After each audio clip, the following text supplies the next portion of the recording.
हाँ जी, सभी को नमस्ते जी, सारे अनुशास्त्री काल जी। So my dear students, let's start the second video of passive voice. तो देखो, यहाँ बोर्ड पर हमने लिखा है ए मतलब एक्टिव, पी मतलब पैसिव, पी टू यानी कि पार्ट टू। तो ये सेकंड वीडियो है, यानी कि पार्ट टू होने जा रहा है वॉइस चैप्टर का। इधर इस तरफ जितने भी हैं ये हमारे एक्टिव सेंटेंस हैं, और इस तरफ जितने भी हैं ये हमारे पैसिव सेंटेंस हैं। एक्टिव सेंटेंस को ही पैसिव में कन्वर्ट किया गया है। ध्यान रखना, आपको एग्जाम में कैसे आएगा, या तो एक्टिव सेंटेंस गिवन होगा और आपको उस एक्टिव सेंटेंस को देखकर पैसिव बनाना होगा, या फिर पैसिव सेंटेंस गिवन होगा, उस पैसिव को देखकर आपको एक्टिव सेंटेंस बनाना होगा इन द सेंस कि उसका 4 ऑप्शन दिए होंगे और उन 4 ऑप्शन में से कौन सा ऑप्शन सही है। मान लो एक एक्टिव सेंटेंस दे दिया और उसका पैसिव बनाना है, तो 4 पैसिव सेंटेंस दे दिए जाएंगे आपको ऑप्शन में। उन चारों पैसिव में से कौन सा पैसिव सेंटेंस सही है वो आपका आंसर होगा। तो आपको बनाने आना चाहिए, हालांकि आपको वहाँ बनाना नहीं पड़ेगा, आपको तो जस्ट ऑप्शन चुनना है। ठीक है, ऑप्शन आप पिक करना है आपके। चलो आओ देखते हैं। लेकिन एक बात बताओ, ये जो एक्टिव पैसिव वॉइस वाला चैप्टर है, आखिर हम ये चैप्टर सीखते क्यों हैं, कहाँ जरूरत पड़ती है हमें इसकी, और कैसे काम करता है ये। आज इस पार्ट में हम थोड़ी सी इसके बारे में चर्चा करेंगे और थोड़ी सी चर्चा अगले पार्ट में हो जाएगी। आओ देखते हैं। ही रीड्स बुक्स, वह किताब पढ़ता है, वो किताब पढ़ता है।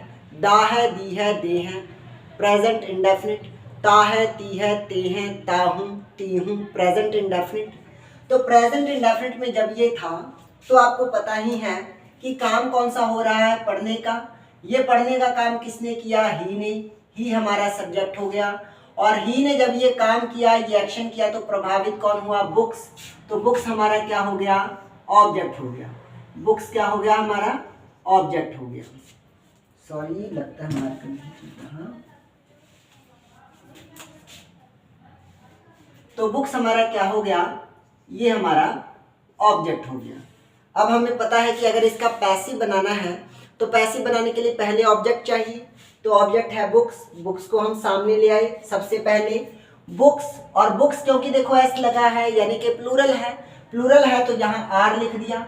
अगर एक बुक लिखा होता, अ बुक लिखा होता, अगर यहाँ अ बुक लिखा होता तो हम यहाँ इज लगाते, यानी कि प्रेजेंट में अगर सिंगुलर लगाना है तो इज लगाते, तो यहाँ पर इज आ जाता। पर चलो बुक्स है तो हमने प्लूरल आर लगा दिया। बुक्स आर, आर क्या है, हेल्पिंग वर्ब। हेल्पिंग वर्ब के बाद क्या आएगी, मेन वर्ब। रेड, रेड यानी कि वर्ब की थर्ड फॉर्म, क्योंकि आपको बताया गया है पैसिव सेंटेंस को बनाने के लिए वर्ब की थर्ड फॉर्म लगती है। रेड बाय हिम, किसके द्वारा। अब ही था तो ही किस में बन जाएगा, हिम में बन जाएगा। ही का ऑब्जेक्टिव केस क्या है, हिम है। और बाय प्रीपोजिशन है, प्रीपोजिशन के बाद हमेशा ऑब्जेक्टिव केस आता है। प्रीपोजिशन के बाद हमेशा ऑब्जेक्ट आता है, यानी ऑब्जेक्टिव केस आता है, तो हमने हिम लगा दिया। आगे देखिए, और एक बात और मैं बता दूं, ये कौन सा टेंस है, प्रेजेंट इंडेफिनिट। ये है प्रेजेंट का इंडेफिनिट, मैं शॉर्ट फॉर्म लिख रहा हूं, प्रेजेंट इंडेफिनिट। जब प्रेजेंट इंडेफिनिट सेंटेंस होगा एक्टिव में, तो इसका पैसिव कैसे बनेगा, इज एम आर लगा के वर्ब की third form, is am are लगा के वर्ब की थर्ड फॉर्म। अब आगे देख लो, she is writing, is am are के बाद आई एन जी लग गया। इज एम आर के बाद ये हेल्पिंग वर्ब है इज एम आर, और इसके बाद अगर आई एन जी लग जाए तो ये क्या है, प्रेजेंट का कंटिन्यूअस और एक्टिव सेंटेंस होगा। एक तो सेंटेंस एक्टिव होगा और कौन से टेंस का, प्रेजेंट कंटिन्यूअस का। और ये बातें वही बच्चे समझ पाएंगे जिन्होंने टेंस चैप्टर बहुत अच्छे से कवर किया हुआ है। जिन्होंने टेंस अच्छे से कवर नहीं किया उनको ये उतने अच्छे से समझ में नहीं आएगा। तो आगे देख लेते हैं। शी इज, शी सिंगुलर है, शी सिंगुलर के लिए इज लगता है। She is writing a letter, उसने वह एक पत्र लिख रही है, लड़की है ना, शी है।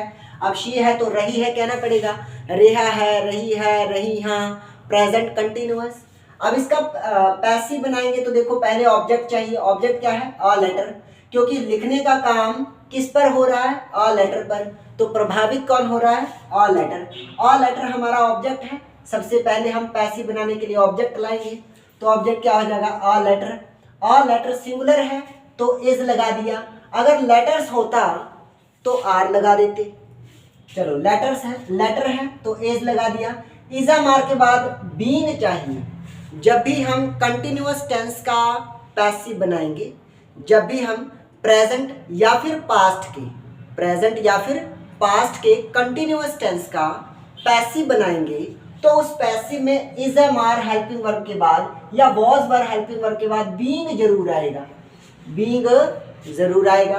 और बीइंग के बाद ही थर्ड फॉर्म लगाएंगे, तो थर्ड फॉर्म क्या होती है? Written, that is verbs third form. और देखो थर्ड फॉर्म के बाद बाय हर, यहाँ शी था ना, शी को किसमें, शी का ऑब्जेक्टिव केस क्या होता है? हर, तो हमने हर लगा दिया, हमने हर लगा दिया। पिछली वीडियो में मैंने ये सारी बातें शेयर की थी, लास्ट वीडियो में मैंने ये बात बोलकर शेयर की थी, यहाँ पर आपके सामने एग्जाम्पल मौजूद है। आगे देखते हैं।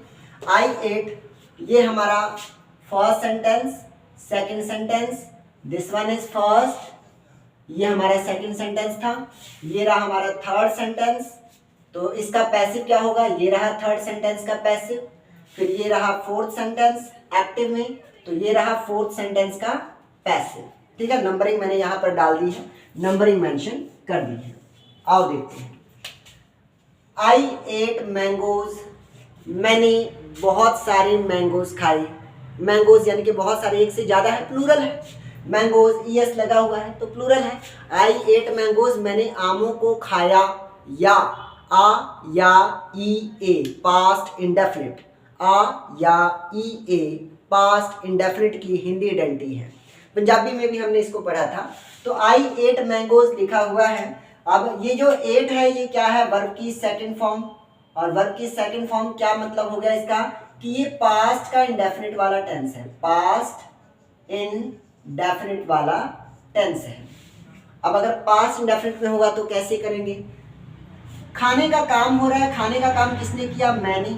आई मतलब मैंने खाने का काम किया, मैंने काम किया खाने का, मेरे खाने से प्रभावित क्या हो रहा है? मैंगोज। तो मैंगोज क्या हो गए? हमारे ऑब्जेक्ट। हमें पैसिव बनाने के लिए ऑब्जेक्ट की ही तो जरूरत है, तो पहले हम मैंगोज यानी कि ऑब्जेक्ट को ले आए, और मैंगोज बहुत सारे हैं तो हमें प्लूरल चीज मिल गई। प्लूरल है तो वर्ब भी, हेल्पिंग वर्ब भी प्लूरल चाहिए, हमने वर्ब लगा दिया। अगर एक ही मैंगो होता तो हम सिंगुलर वॉज लगा देते, क्या लगता? वॉज लगता। लेकिन मैंगोज प्लूरल है तो यहाँ पर वर लग जाएगा जो कि प्लूरल होता है। तो मैंगोज वर ईटन, हेल्पिंग वर्ब, वर क्या था? Helping verb. हेल्पिंग वर्ब के बाद मेन वर्ब की थर्ड फॉर्म, तो देखो ईट, eight, eaten.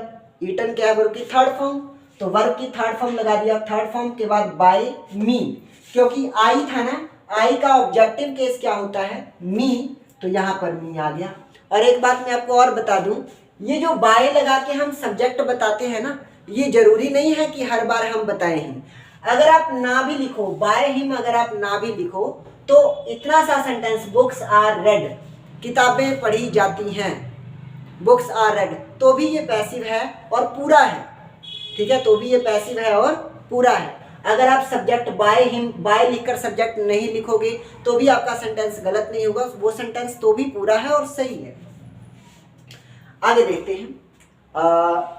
We have helped him, हमने उसकी मदद की है यानी कि ई है, या है, ए है, चुका है, चुकी है, चुका हूँ, प्रेजेंट परफेक्ट टेंस। तो देखो we have, has, have, had के बाद वर्ब की third form, we have helped him, active sentence में आ गया ये। अब इसका पैसिव सेंटेंस बनाना है, तो पैसिव सेंटेंस क्या होगा? सबसे पहले हमें ऑब्जेक्ट चाहिए, ऑब्जेक्ट है हिम। हिम का सब्जेक्टिव केस क्या होता है? ही होता है। इस हिम का सब्जेक्टिव केस है, हिम को हमने सब्जेक्ट की जगह लाना है ना, तो हिम का सब्जेक्टिव केस क्या होगा? ही, और ही का ऑब्जेक्टिव केस क्या होगा? हिम। तो ही का सब्जेक्टिव केस ही के साथ क्या लगता है? हैज, ही सिंगुलर है ना, तो हैज लगा दिया। अगर ही की जगह वी होता या आई होता तो हम हैव लगा देते। प्लूरल, अगर ये चीज़ प्लूरल होती तो हम हैव लगाते। वैसे हैज़ किसके साथ लगाना है, हैव किसके साथ लगाना है, ये मैंने प्राइमरी वर्ब की वीडियो में बहुत अच्छे से समझा दिया है। जिन्होंने प्राइमरी वर्ब की वीडियो नहीं देखी है वो जाकर जल्दी से जल्दी उस वीडियो को वॉच करें। तो आगे देखिए, ही हैज़ बीन, जब भी प्रेजेंट परफेक्ट सेंटेंस होगा या पास्ट परफेक्ट सेंटेंस होगा तो उसका पैसिव बनाने के दौरान हैज हैव के बाद या हैज हैव हैड के बाद बीइंग जरूर लगेगा। यहाँ पर क्या लग रहा था, बीइंग, और यहाँ पर क्या लगेगा, बीन, और इस बीन के बाद वर्ब की थर्ड फॉर्म हेल्प्ड, वर्ब की थर्ड फॉर्म हेल्प्ड के बाद बाय अस। अब अस क्यों लिखा है, क्योंकि वी का ऑब्जेक्टिव केस क्या होता है, अस, तो वी का ऑब्जेक्टिव केस अस होता है, तो हमने अस लगा लिया। अब आप लोग इस वीडियो में एक बात गौर करो, एक छोटी सी बात सोचो। जब प्रेजेंट इंडेफिनिट में था तो इसका पैसिव कैसे बना, इज एम आर के बाद वर्ब की थर्ड फॉर्म। जब प्रेजेंट कंटिन्यूअस में था तो इसका पैसिव कैसे बनाया गया, इज एम आर के बाद बीइंग लगा दो और बीइंग के बाद वर्ब की थर्ड फॉर्म। जब ये पास्ट इंडेफिनिट में था तो इसका पैसिव कैसे बनाया गया, वॉज वर्ब के बाद वर्ब की थर्ड फॉर्म, वॉज वर्ब के बाद वर्ब की थर्ड फॉर्म।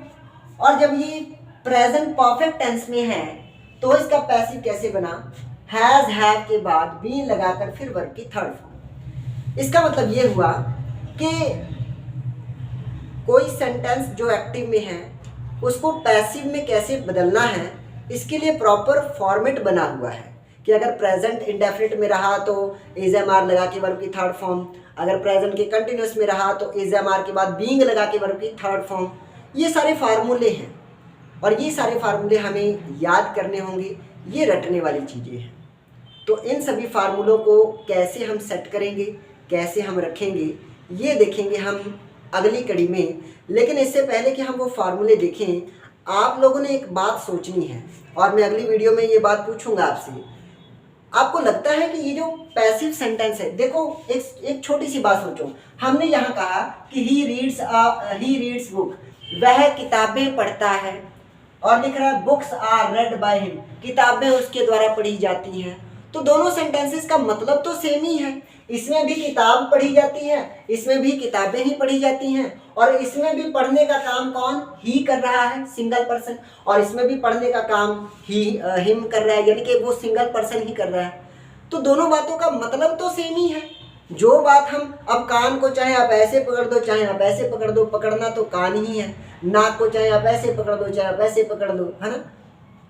तो मतलब तो दोनों बातों का सेम ही है। चाहे आप इस तरह कह लो कि वह लेटर लिख रही है, वह पत्र लिख रही है, चाहे ऐसे लिख दो कि पत्र उसके द्वारा लिखा जा रहा है, दोनों बातों का मतलब तो सेम ही निकल रहा है। फिर आखिर जो बात हम एक्टिव में कह सकते हैं उसको पैसिव में कहने की क्या ज़रूरत है।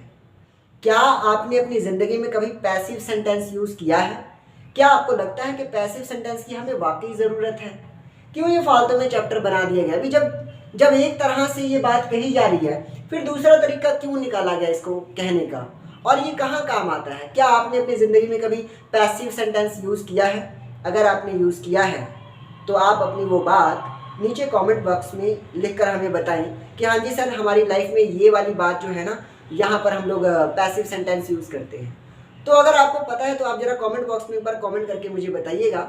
और मैं थोड़ा साइड हो जाता हूँ, अगर आप स्क्रीनशॉट लेना चाहें स्क्रीनशॉट ले सकते हैं। और उम्मीद करता हूँ कि ये सारी बातें जो आज मैंने इस वीडियो में यहाँ पर आपको समझाई हैं बहुत अच्छे से समझ में आई होंगी। अगले वीडियो में हम लोग देखेंगे इसके फार्मूले क्या होंगे, और फिर हम ये भी देखेंगे कि आखिर इसकी हमारी लाइफ में क्या वैल्यू है, आखिर कहाँ ये हमारे काम आते हैं। हम चीज़ों को सीखते जाते हैं, हमें यही नहीं पता चलता कि हाँ जी ये काम कहाँ आएगी। लोग छोटी क्लासेस से दूसरी, तीसरी, चौथी, पाँचवीं से इंग्लिश सीखना शुरू कर देते हैं। 5वीं क्लास से लेकर 10वीं +1 +2 तक हम पैसिव वॉइस पढ़ते रहते हैं। हमें यही नहीं पता चलता भाई ज़िंदगी में इसकी क्या ज़रूरत है, लाइफ में कभी इसका यूज़ भी है कि नहीं। तो ये बात अब आपने बतानी है। आप कमेंट बॉक्स में अपना आंसर दीजिए, उसके बाद मैं आपको बताऊंगा कि हमारी लाइफ में इसकी क्या इंपॉर्टेंस है। ठीक है, thank you everyone, thank you very much.